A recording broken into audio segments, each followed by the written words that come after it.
Hello, everyone. This is Coach Tim Campsall, and I'm excited to have a fellow business owner from Indiana with us today. Something unique about my guest is that he has an IMDb profile for an appearance in the movie The Green Inferno. And I had to look up IMDb, but he'll tell us a little bit more about that here in a minute. In his downtime, he likes to enjoy time with his 3-year-old and his 1-year-old, and he is most proud of the work that his company is doing to impact people in the community. It is my pleasure to welcome Cody to the show today. Hi, Cody. Hey everybody, how you doing? All right. Well, hey, let's start with having you introduce yourself. Tell us your full name and a little bit of your personal story, like where you were born and live and about your family. Sure. So my full name, this isn't necessarily what you asked. My full name is James Cody Pittman. Um, I have gone by Cody my entire life. If you asked if my mom was sitting right here to answer that question, she'd say, well, we've always called you Cody, but in case you're ever like a judge or something that needed like a name plaque, we wanted you to have a strong name. So, my name is James Cody, but I've gone by Cody. I don't know what that like strong name, formal name says about me, but you'll probably learn that throughout this interview. Um, I was born and raised in Carmel, Indiana. Who, if you're from Indiana, you're probably familiar. Um, I went to college at Miami University in Ohio. It's I'm a 7-time legacy there. My mom and dad went there, aunt and uncle. Um, 3 out of my 4 brothers went there, and I also met my wife there. Um, I majored in Chinese and marketing. Uh, I thought at the time that was going to be something that was going to, I mean, it led to a lot of things for me, but at the time I thought my world was going to be all about international business. My world is not all about international business. Um, but it led me to a lot of places. I'm married. My wife's name is Mary. I've got 2 kids. Nora, she is 3, and I've got Charlie, and he is 1. I married a redhead, so all my kids are redheads. So Um, not much sun, not going out in the sun very often then. yeah, so we're headed to Florida next week, and I think we've got 1 duffel bag full of sunscreen. Just 1 duffel bag completely dedicated to sunscreen. Um, and I spend a lot of my free time hanging out with them. We started the company, and we'll talk about that a little bit, but uh, I had no kids when we started the company, and now 5 years later, I've got 2. So I'm learning a lot about balancing entrepreneurship and in Yeah, being a dad. for sure. So tell me, what is IMDb? IMDb is an acronym, and I'm pretty sure it stands for International Movie Database. I think the I stands for something, but it's pretty much movie database, Uh-huh. and it is essentially like the source of truth. It's like Wikipedia Okay. or something like that. It's a source of truth for like movies, commercials, TV shows, um, who was involved, who funded them, who produced them, who acted in them, all the different things that cast roles, things like that for film and TV. Um, my wife and I lived in Santiago, Chile for about a year. And while we were there, we got wind that there was a casting going on. And on behalf of a friend, we went to the casting. He was involved in the film.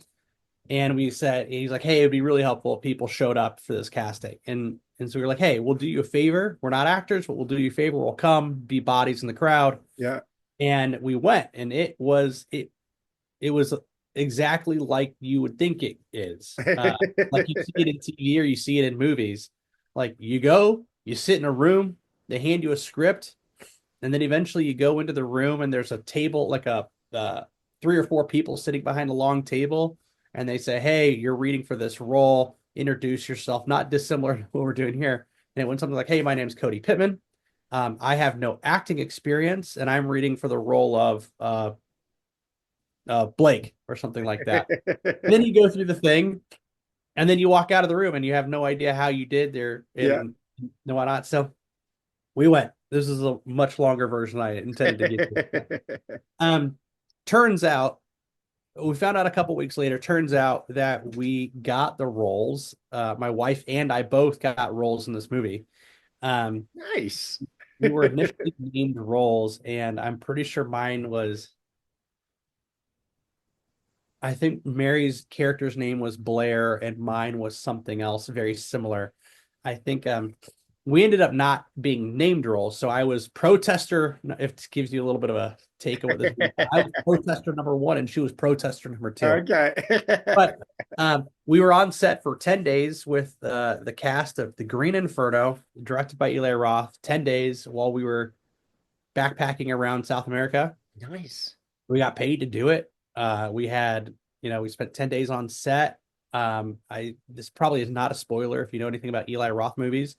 We both die on screen. And so asking my parents to watch this movie, I was like, hey, I think you should go watch this movie, but just completely watch me and my wife dies. Awesome. Yeah, that's Yeah. fantastic. And that was I think the movie was filmed in like 2015 or something like that, but it came out several years later after the movie was sold, and it was a lot of being a part of it. Yeah, very cool. Awesome story. Hey, Cody, is there a funny story that your family likes to tell about you that you'd be willing to share with us? I think there are probably a lot, but one of them is my family did a car trip through the West. So like the Grand Canyon, Mm. uh like Horseshoe Canyon, Glacier National Park, stuff like that. And we ended up in spending some time in Yellowstone. And we had two vans, my uncle and his kids, and then my mom and dad and me and my brothers were in two vans, and we were kind of sharing the vans and sitting across each of them. But if you've ever been to Yellowstone, the way it kind of is, particularly driving through it, the way it typically works is you're driving around the park, looking at different sites, and you'll come across a car stopped in the road, and you'll see people out of their cars pointing up at a hill. And so when you see that, you stop, you get out, and you ask them, what are they looking at? And they'll tell you what they're looking at, and be like, oh, there's a moose about halfway up the hill, and here are the binoculars, take a look. And so we had stopped. The two vans had stopped, and there was, I'm pretty sure, moose this time that we were looking at. Another car comes up, and I'm 12 years old or something like that. And I've always been a little bit social. So I'm the one that goes and shows this new family what we're looking at and pointing. And as I finish helping them find the moose to look at, I turn my head in both vans. My families, my aunt and uncle, my mom and dad, they drive off. We're in Yellowstone Park, right? I'm 12. I'm old enough to know, but I'm old enough to know some things, but I'm young enough to not know some things. They drive off. This is also like before cell phones, right? Before kids carried cell phones. Yeah. They drive off, and I see them. I start sprinting after them, waving my hands, yelling at the top of my lungs, and then eventually down the road they turn a corner, and I start bawling my eyes. Oh no! I'm thinking I've been left behind in this huge national park. There are bears and animals out here. I'm never going to see my family again. I've never going to contact them. And then the family that I was pointing the moose at, they pull up, they pick me up, and I get in the car, and it's another family, it's actually a big van and two sets of families. It's another aunt and uncle, mom, dad situation with a bunch of kids. And the funny thing about this is, I'll say two things. I get in the back of their van. I'm still thinking, how am I going to find my family? How am I going to direct these adults to find my family? And then one of the kids is in the back is saying to me, it's going to be okay. And I remember thinking, like, you have no idea what I'm feeling like. Yeah. Right. He was obviously trying to comfort me, but I was like, I remember being like, don't talk to me. But then the funny thing is, again, we go around this corner. I don't really remember how long I was in this car, but we go around the corner, and my family's stopped again on the side of the road, looking at some bighorn sheep up on this hill, up on this mountain. And I get out of this stranger's car, And I just start running towards my family. And then when you hear them tell the story, they realize they had no idea I was gone. Oh no. So when my mom tells the story, she'll be like, I remember looking at you and thinking, why is Cody getting out of this stranger's car? And then she sees me start crying all over again. And then it dawns on her, oh, we left him behind. I jump, instead of looking at the sheep, I just get in the back of the van and I Yeah, sit down and I'm yeah. like, Right. never And leave not me leaving again. ever again. Yeah, yeah. That's awesome. So that's probably the safest story to sell. I That's love it. yeah, Yeah, thank you that's for being honest. sharing. All Yeah, right, yeah. let's have you tell us a little bit about the business. How did it come about, and at what point did you have the confidence that you could run your own business? Yeah, that's a great question. So I'll start with how it started. Um, Duett's a joint venture between Duett, Duett. It started as a it is a joint venture between an organization called Socoa. They're what we call an area agency on aging. Every county in the country of the United States is represented by an area agency on aging. Think about them as the front door for seniors and those with disabilities to find resources in their Hmm. community. Um, the one in Indianapolis is called Socoa. Socoa in 2018 was was essentially running a prototype that became Duett. They had kind of figured out how to kind of bubblegum and duct tape some stuff together from a software standpoint to solve a problem, which was how do they accelerate the referral process between their social workers and their clients, Hmm. home and community-based services. So when we're talking about home and community-based services, that could be anything from home delivered meals. It could be a home care aide. It could be a Hmm. skilled nurse. It could be an RN. It could be physical therapy, occupational therapy, but it can also be some of the other things that we see on like TV, um, like medical alerts. If you've ever seen the commercial "Help, I've Sure. fallen and I can't get up," the medical beacons. Yeah. So things like that. So Socoa found a company called Collective Works, which is actually my brother's company. Um, and Collective Works got hired to do a research project, essentially a procurement resourcing project, um, where Collective Works went out into the world of software and was looking for a tool that could solve this problem for Socoa. Hmm. And in that project, my wife actually got involved. My wife is a healthcare researcher. She's an MPH, so a master's of public health. My brother's an MD, MBA, so tons of healthcare experience wrapped up there. They went out and did a research project, and at the end of it, they really could not find a solution to fit the need of Socoa and organizations like Socoa. And so at the end of that project, their recommendation was, hey, let's take the prototype, let's turn it into a real software tool. Hmm. And then once we're done with that, let's go sell it and deploy it with other organizations like you. And so that formed the joint venture. And after forming the joint venture, the board went on a talent search for a CEO and an operator. And I was one of the candidates. Hmm. Um, at the time, my wife, when the project started, my wife and I were living in San Francisco.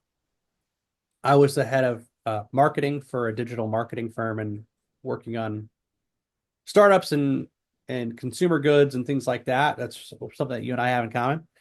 Um, and my brother started talking about this project. And most of my role with the digital marketing firm was, yes, it was building marketing strategies for our clients, but it was also very much a sales role. Hmm. I was not a creative director, so I wasn't necessarily pitching the campaigns, but I was going through the rest of the motions of Hmm. harnessing our team, building campaigns, proposals, showing up for meetings, um, things like that. So most of my role was a sales role. It was also operations. I was the first employee, other than the CEO and the founder. And we grew that firm from the two of us to in San Francisco to three offices in San Francisco, Austin, and New York. Hmm. I think the largest that it was when I was there was about 25 to 30 employees. Yeah. And so that was part of the experience that the board of Duett was looking for was I didn't need to be a subject matter expert in this field. Hmm. It was a joint venture. So the subject matter experts were already sourced. They stayed on as advisors. I didn't need deep expertise in some of these other fields. What they needed was an operator, somebody that could do sales, operations. I had a marketing background, so I could kind of handle the original marketing plans for the business. And so that's what they were really looking for.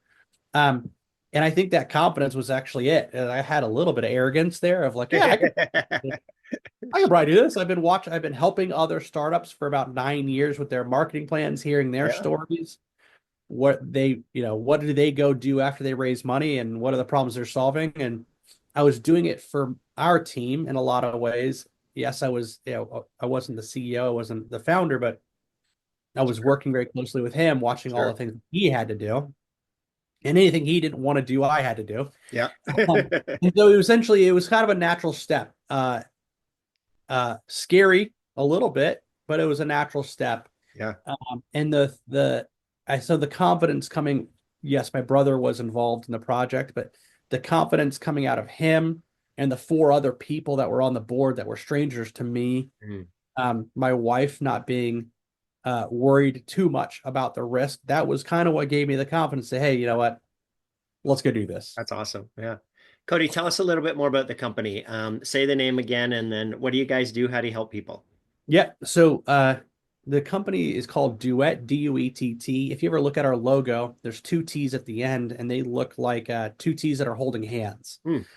This is where my marketing background comes out. Duett operates like a referral marketplace between social workers and case managed clients and the home and community based service network. So again, went back to my previous answer. On one side, we have a social worker and they carry a caseload of anywhere from 30 to 65 clients each. Hmm. And these are people in our communities with severe disabilities or chronic illnesses or intellectual disabilities, um, or um, just people growing older, Hmm. and kind of the natural phase of life that we all kind of are on our way to. Sure. Yeah. So that's on one side. On the other side is the home and community-based service network. And again, that means anything from home delivered meals, medical transportation. Um, it can be homemaking services, so light housekeeping, but that can go all the way up to physical therapy, occupational therapy, skilled nursing, um, medication administration, medication and monitoring, things like that. So if you would make it very personal, every one of us typically has some kind of story about a family member or a friend or a community member that has needed resources in their home so they can stay independent in their home. My grandmother died of Alzheimer's when I was in college, but we were fortunate at the end of her life to have near 24-hour care around her house so she could stay at home Hmm. rather than go to some kind of Right. facility. Yeah. And um, um, so Duett essentially serves as a referral marketplace between those case managed clients and the social workers in the home and community based service network. Prior to Duett, the way that referral was made was by phone. Okay. The social worker would pick up the phone and they'd call as many home care providers as they could find Hmm. and see which ones were available. Yeah. And that could take anywhere from, if they're lucky, a 10-minute phone call, but Sure. oftentimes it could take months to find a caregiver. Yeah. And so we digitize that process. You know, you pick up your phone and you can get a taxi to your car or an Uber to your house in Yep. a couple of minutes. Or if you go on Angie's List, you can get anything from a painter to a contractor to a plumber to your house, or at least quotes from them in a matter of minutes or hours. So we did that. Okay. We built a tool to give clients and social workers uh, more choices on their home care. Mhm. But we also, on the home care provider side, these are for-profit businesses. We increased their deal flow, or at least access to deal, transparency, and business intelligence on where they need to be, where their clients are, and how do they grow their businesses in a smart way. Yeah. Very cool. On one side, it's efficiency in terms of that referral. On the other side, it's business intelligence, Hmm. and transparency. Yeah. Awesome. Very cool. So, hey, Cody, shifting gears here a little bit, tell me a story about where someone pushed you or inspired you that you could do it, even though maybe you weren't sure that you could, and the impact that person had on you. I think um, there are a couple people, um, somebody that pushed me and inspired me. I actually um, going. I'll try to do this in a concise story.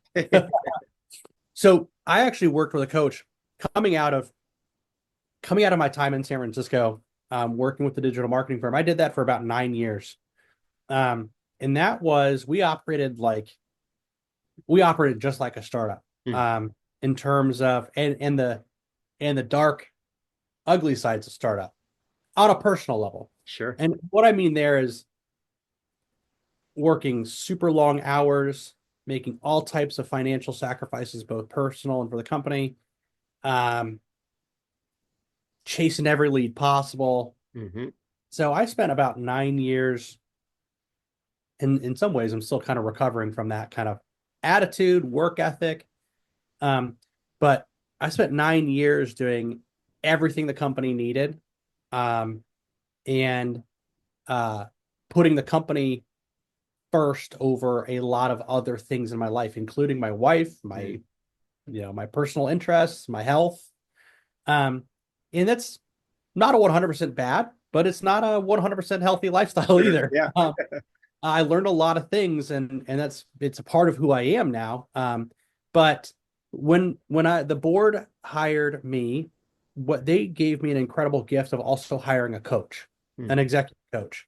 Um, the nice thing was they gave me a choice. They're like, hey, we'll pay for it. You need to go find this coach. Yeah. And his name is Dave Quigley. And the nice thing was I actually modeled some of my early career decisions off of him. I've known him since I was in high school. Um, I majored in Chinese, like I said earlier. He spent a lot of time working in and around Japan. Hmm. Uh, and I thought that was really cool. But at the time that I was going to college, I was like, hey, China's kind of the thing that people should be studying. And so I did that. Um, he was a CEO at a young age.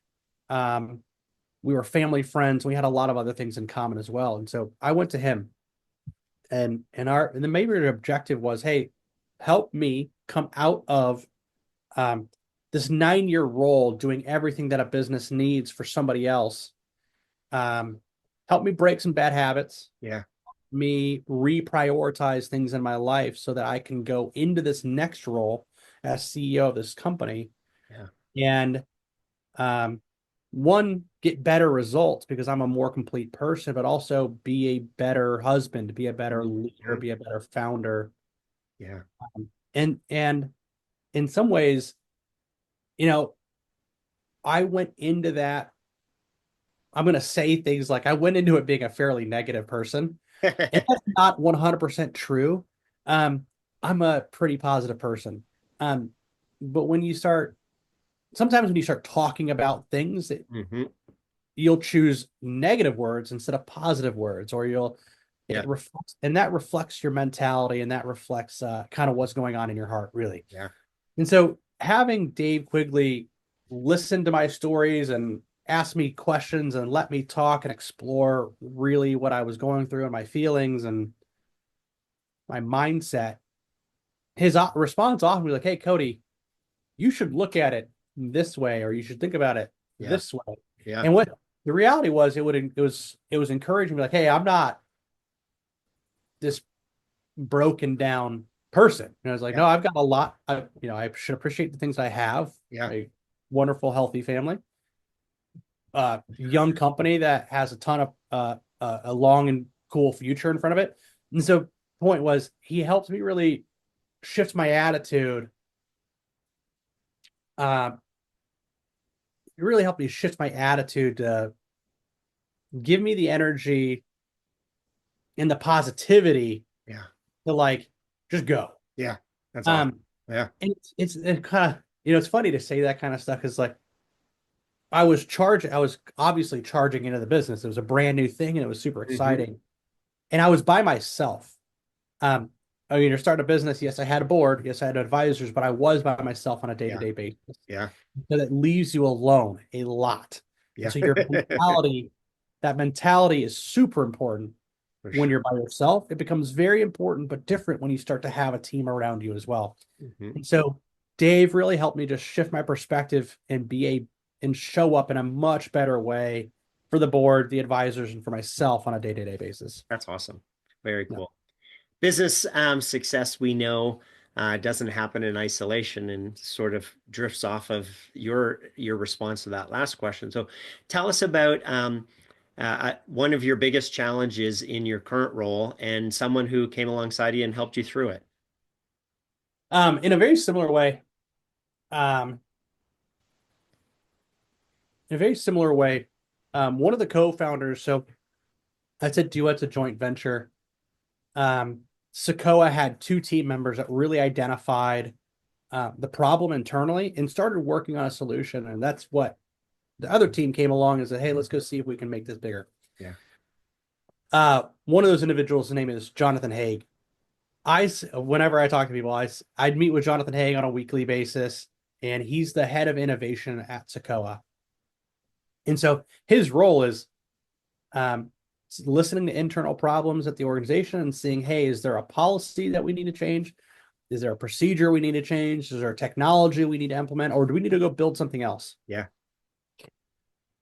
And so I always say that Jonathan's superpower is reframing the situation. Mm. Um, so oftentimes when I am frustrated about something or I get out of a call and I don't like the way something was said anything, Jonathan is almost always my first call Yeah. when I start to get stuck somewhere. And his superpower is reframing the situation. Sometimes it really is a piece of information that you need that changes the context. And it's Hmm. like, hey, what you don't understand is going on internally to our organization or this type of role is blah, blah, blah, blah. And I'm like, oh, that makes everything else make sense. Right. Sometimes, sometimes it's like, hey, Cody, relax. It's going to be fine. Like, you have to realize that you're talking to another person. They've got their own things going on Yeah. that have nothing to do with you. Yes. And so Jonathan's superpower is reframing the situation. And oftentimes that's like changing my center from here to here or looking at the situation a different way is all we need to either choose the solution and choose a path or to start building the solution and building the path. Yeah. And so Jonathan has been a constant companion um, throughout. We've been working on Duett for 5 years, and Jonathan's been there since before I got involved. Yeah. Since 2018. Um, and yeah, Duett would look much, much different if Jonathan wasn't involved. The mindset, you talked about it a couple of times in your answers, that it's so important, right? That 90% of whether we're going to be successful is what we think, feel, and believe. So I'm happy that you've shared a couple of examples of that. So Cody, what's been your biggest learning as a business owner? I were so when you and I kind of met recently, and I knew this question was coming. This is where I probably put the most energy in terms of thinking. I don't know if this is going to be my best answer, but yeah. Um, the biggest thing that I've kind of learned or even had to come to terms with is like, there's no such thing as knowing 100% confidence or 100% of the information. Hmm. And I think more seasoned entrepreneurs and leaders will probably know this or probably lived it, but I think the arrogance of youth might some entrepreneurs might not know this story just from the arrogance of youth. Um, you'll never have all the information. Mm. Now, I will say that my leadership style is complementary to this concept. I really like going out and finding people to engage with on an idea. Hmm. I have zero problems admitting, hey, I don't know much about that thing. Let me go find out about that Yeah. thing. Yeah. My leadership style is okay with this. Um, and that's actually one of the best things about running a joint venture and Mm. having advisors and subject matter experts built into the company. Yeah. I've got 7 people I can go call depending on what the situation is, Right. Yeah. particularly for our industry. Um, but it can be unnerving being the CEO of a company and having to go to a board and validate why you made some decisions when you didn't Sure. have 100% of the information because it was impossible to have 100% of the information. Fair. Yeah. So you have to get comfortable with building conviction about a decision, making that decision and following through, Yeah. and then being wrong, and then finding out why you're wrong Yeah. and making the appropriate adjustments. And so oftentimes, apart with my younger team, we when my younger team, startups attract young people. Mm, Sometimes it's because of what you can afford to pay people. Sometimes it's just the enthusiasm for young businesses and kind of building sure. stuff. Yeah. But with you have young people, that means young talent that haven't seen a lot of things. And so oftentimes I will admit to the team, it's like, hey guys, it's literally my job to make this decision. I might be wrong, but I'm also going to be the first person to admit that I was wrong, and we're going to learn something, and we're going to turn around and we're going to fix it. Yeah. So that's probably the biggest lesson is like there's no such thing in business and a lot of other parts of life where you're going to have 100% of the information, but you're going to be required to make a decision. Yeah. Getting comfortable with that is part of what you need to learn, but also coming up with strategies to mitigate for that is it too. The way that I do it is I go ask a lot of questions. I go find people that were willing to give me time, ask and ask and ask until I either have to make a decision or I'm comfortable making the decision. Fair enough. Yeah. Yeah.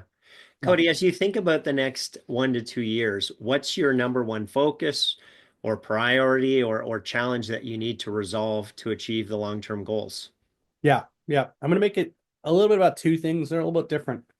Duett sits at the intersection of for-profit businesses on the home care caregiving side and nonprofit businesses on the social work Sure. case management side. We also sit at the intersection of public and private funding. Mm, So we deal with Medicaid and Medicare, the sure. veteran, the VA.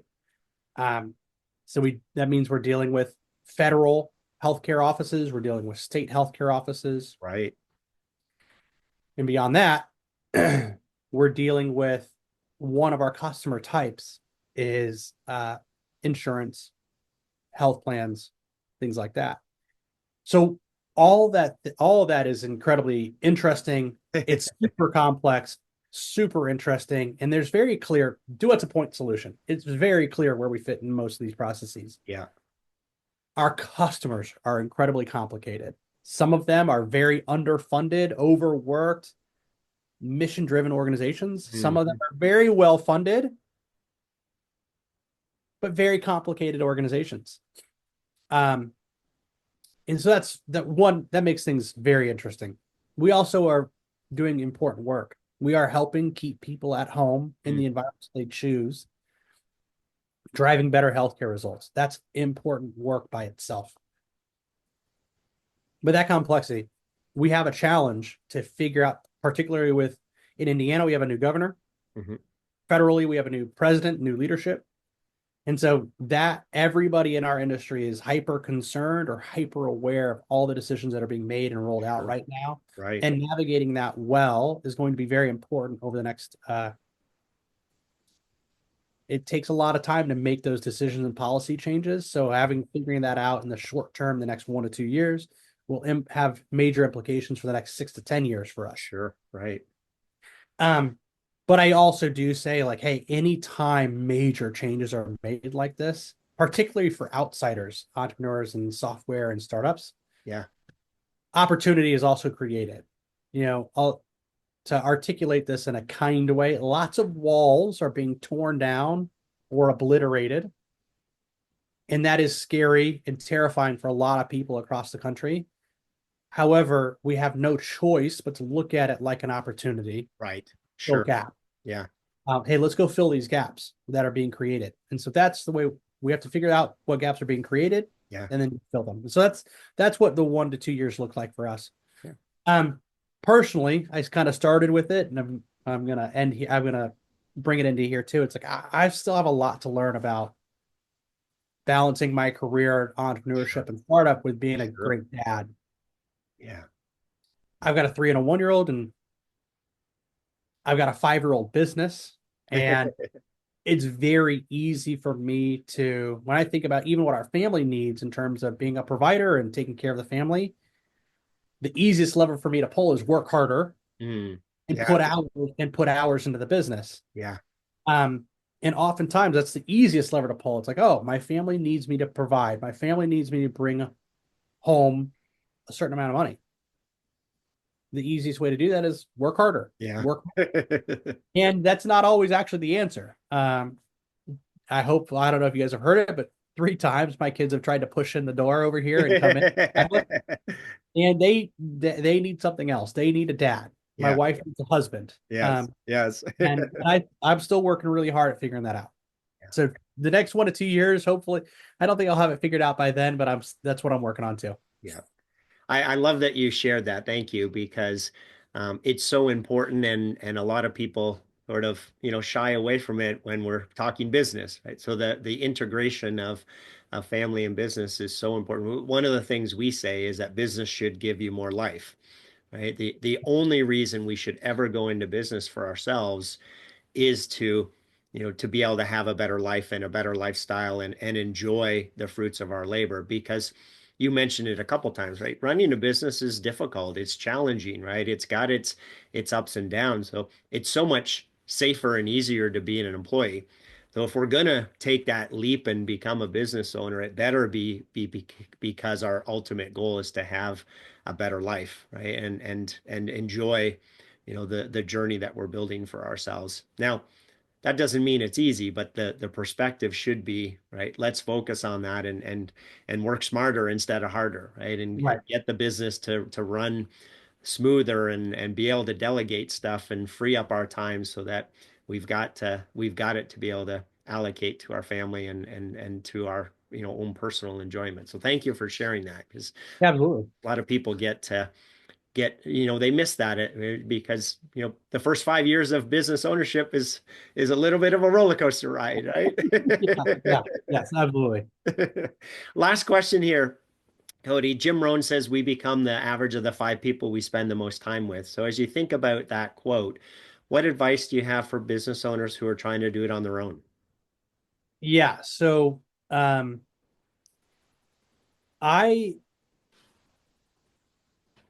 being a business owner, whether whether you're buying a manufacturing company and taking over for a family-run business, or if you're starting something from scratch on your own, or even a joint venture like I had the opportunity to take over. Being a business owner, being an entrepreneur, being a leader is lonely already. Hmm. It's already lonely. People Yeah. can't relate to what you're doing, the responsibility that you have. And so by choosing to do it alone, you're just making your corner of the world a little bit darker. Hmm. So I would encourage you doing it alone. You already are alone. Um, but I would encourage you to go find people. There are lots and lots of people willing to help. There are coaches, advisors, in my sector of the world, there are investors, there are potential investors, there are but you also have family members Mhm. that you can go engage with. Now, I'm lucky in a lot of ways that I come from a family of entrepreneurs and business owners, and my dad's a doctor, but he owns his own practice, Sure. and so even though he's deep traditional medicine, not traditional medicine, deep medicine, Yeah. um, there's still a lot of things that we can relate on and engage about. Yeah. Uh, my wife, she's an entrepreneur. She owns an apparel company. You've seen it on my cup here, Average Athlete. She's got a consumer product, but we can both engage on being, we can both relate on having our priorities pull us in different directions. And Absolutely. Yeah. really the point there is you're alone in a lot of ways already, being an entrepreneur, being a leader and a business owner, but you don't have to be. Mm. Um, People love giving when people are when people are working on interesting things, people love to hear about it. Yeah. Like, nope, when you go say I have a startup or I own my own business, people want to know what you're up to. Yeah. Because not that many people, not that not very many people go out and start a business or own a business or whatnot. Right. You can't relate, but they want to hear about it because in a lot of ways it's what they dream about. Yes. It's kind of like being at the top. It is being at the top. So people want to hear about it. And in turn, people want to help. Mm. Um, I know it's become a very common thing um, in the startup space because everybody kind of knows we're pointed at investment. At some point, when you're talking to an investor, they know that you're going to ask them for money. Yeah. And so oftentimes a lot of those calls end with, hey, how can I help you? How can I be helpful? Mm. I and so that invitation kind of changes the conversations. Like startups are always going to need money at some point. Yeah. But there are a lot of ways to answer that question. I need an introduction to this person if you can help me get in front of them. Hey, do you know somebody that does this? Mm-hmm. Have you ever dealt with this problem that I'm dealing with? Or do you know anybody that's dealt with this problem that I'm Yeah. dealing with? And so for people that are working on things alone or are choosing to be alone, you're just making your corner a little bit darker. And you don't need to. There are lots of people out there. Yeah. Again, coaches, investors, other business leaders, family members, in startup and business enthusiasts that Mm-hmm. are more than happy to take coffee with you and probably in that conversation with, hey, how can I help you? And that's not a that is a no that question is often no strings attached. Yes. Right. You know, it's like when somebody asks, how can I help you? They mean it. Otherwise, they wouldn't be asking, you know? And so there's nothing wrong with taking them up on it or saying, you know what, let me get back to you. I appreciate the offer. Yeah. Because every time I get asked that question, I don't always know. I don't know enough about the person that I'm talking to know what to ask from them. Sure. Or I'm not sure. I wasn't expecting it from this person. And so I'm not sure what to ask for. But many, many times, any vendor that I work with has been introduced because I asked. It's like I went out to my network, my bookkeeping service. I went out into the network of people and I said, hey, do you know anybody that can help me with Mm-hmm. bookkeeping? Right. A couple of different answers. Yeah. It Yeah. turns out that the guy that owns the bookkeeping business is also a friend of mine, but I didn't know that going out into the world. Yeah. Fair. The software, the engineers that I work with, in an introduction, I Mm. didn't have it wasn't obviously I Googled a bunch of things, but Yeah. ultimately I chose a vendor that was introduced to me. And I could go through several different business functions, and every single one of those slots is filled by somebody that was introduced to me or somebody that I already knew. And that makes my work a lot more fun because Yeah.